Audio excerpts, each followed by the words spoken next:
Thank you, Skate Canada, for reviewing my application for the coaching scholarship in honor of Bethany Tory. I had the honor of meeting her once when she came out for our annual AGM and was a guest speaker. She talked about the different ideas and the pillars that she had for coaching and the changes that she was inspiring. To begin with my coaching philosophy, I created this with my advanced coaching diploma when I attended the National Coaching Institute a few years ago and have updated it since as needed. My coaching philosophy is centered on the fact that coach is not strictly about improving the performance of the athlete. The coach needs to develop a relationship of trust and must build a rapport to share the athlete's aspirations and future goals. The very nature of the coaching relationship puts the coach in a privileged position, giving them access to the athlete's hopes and fears. The coach must develop stability for the athlete by providing a consistent approach to training and competition and by also being both assertive and supportive. The coach must encompass and model core values and beliefs such as honesty, integrity, care, professionalism, wisdom, accountability, and lifelong growth as a person. I want to encourage and motivate skaters to do their best and develop their skills. I will endeavor to provide high-quality instructional programs in a positive learning environment and to do my very best to facilitate their training needs. I'm passionate about skating and believe everyone can enjoy the benefits that figure skating has to offer.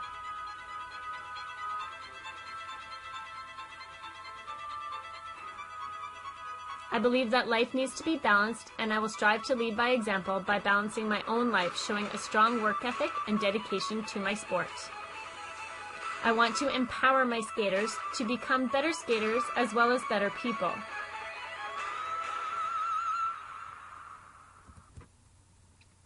My coaching background and experience is quite varied. I have a multi-sport background where I played basketball and volleyball in high school as well as curling. By university, I was on my varsity golf team. I did this all while training as a competitive figure skater. After 7 years of professional experience with Disney on Ice, I began coaching, where I've been now coaching for over 15 years.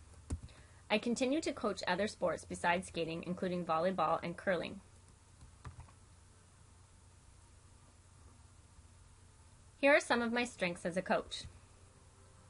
First of all, I am both an educator and a scientist. I used to coach high school for several years. While obtaining my education degree, I learned the value of lesson plans and unit plans and how to apply them. As well, my communication skills in dealing with parents and other stakeholders are quite well developed. As a scientist, my degree background is in chemistry. I'm very good at research and analyzing data and situations, so I have excellent analytical skills now. I'm very driven. Several years ago, I won the Skate Canada Professional Club and Recreational Coach Award of Excellence for my work that I did at a skating club in which I grew the programs to be high quality and increased the membership. I am currently a Master's of Science student in kinesiology at UBC, and this is where I'm doing the work that has the most impact on my coaching career.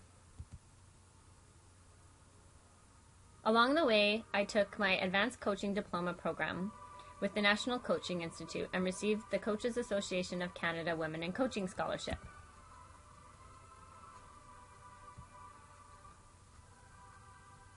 After completing my coaching diploma at the National Coaching Institute, I knew I needed to continue my education somehow further, and that's why I decided to go into my master's degree. Every year that Skate Canada has had their continuing education program, I have received gold status. As an example of my analytical skills, I like to use my abilities to track the progress of my skaters. This is an example of one of my skaters when she was competing novice and her total improvement and tracking of her program component scores, both in the short program and the long program. I also have run fatigue tests on skaters, which is something similar to a cardiovascular fitness test. I track how tired out they get continuously doing laps, and as their time increases, increases, It shows me how they're getting tired, and I can kind of gauge where I need to increase their training. This is an example of tracking the improvement of one of my skaters from one section to the next. All the skaters that placed ahead of her were tracked from one year to the next, and even though she still only placed 8th the following year, she managed to improve more than all the other competitors that had placed higher than her the year before, by almost 50%.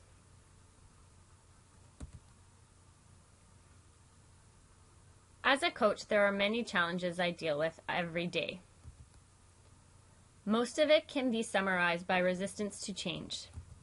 This happens with volunteer boards who have to manage us coaches and tell us how much we should earn and what we can and can't do as our jobs, even though they lack the same training that we do. I also get resistance from other coaches, as I like to coach scientifically and evidence-based, and I don't believe in doing things the same way that we have always done them. This also sometimes does not go well with older skaters. However, my philosophy is that insanity is doing the same thing over and over again and expecting different results. In terms of my involvement within the club, I am currently the program director at the Langley Skating Club. I coach all aspects of the sport, including dryland and theory classes in which we include sports psychology, but also how to navigate through the CPC system.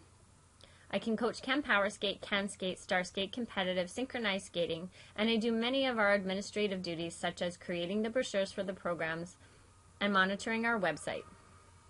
In terms of marketing, I create ads for the newspaper and contact them whenever we have something worthwhile reporting, like skaters doing well at a competition or if other events come up. As a volunteer within the sport, I was an RDT coordinator for 3 years. Currently, I serve on our section synchro committee. And for the past several years, I have helped with the mentoring and evaluation of the level 1 coaches during their phase 3. My current educational program at UPC is having the most influence in my coaching. I decided to take my master's degree so I would have the ability to answer my own questions. So after narrowing down all the possible ideas I had for my thesis, it came down to examining the relationship between physical fitness and performance in developmental figure skaters. So the evolution of my research question was, what are some of the physical constraints limiting skill acquisition in developmental figure skaters?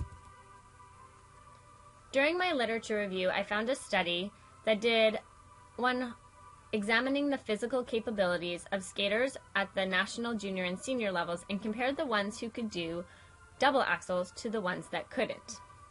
They found that the double axel skaters were significantly better in the 12-minute run-walk cardiovascular endurance, 1-minute push-ups, muscular endurance tests, right knee extension, and right and left plantar flexion.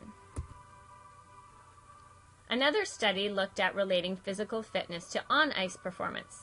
They looked at synchronized skaters and found that during off-ice tests of vertical jump and sprints and slide board stride counts, they could actually predict, based on the vertical jump height test, what their test results would be on the single lap test and on-ice acceleration.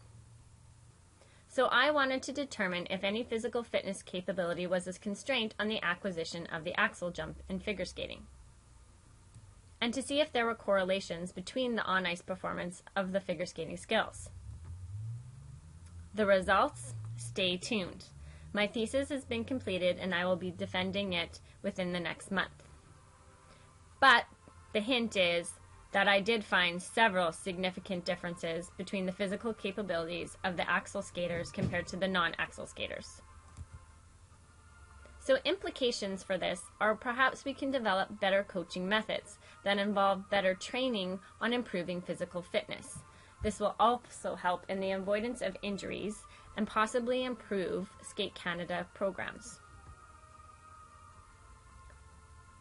So the number one reason why you should pick me for this scholarship is that I absolutely love doing the research and being able to find out these answers to my questions, and I really want to continue doing research in the future.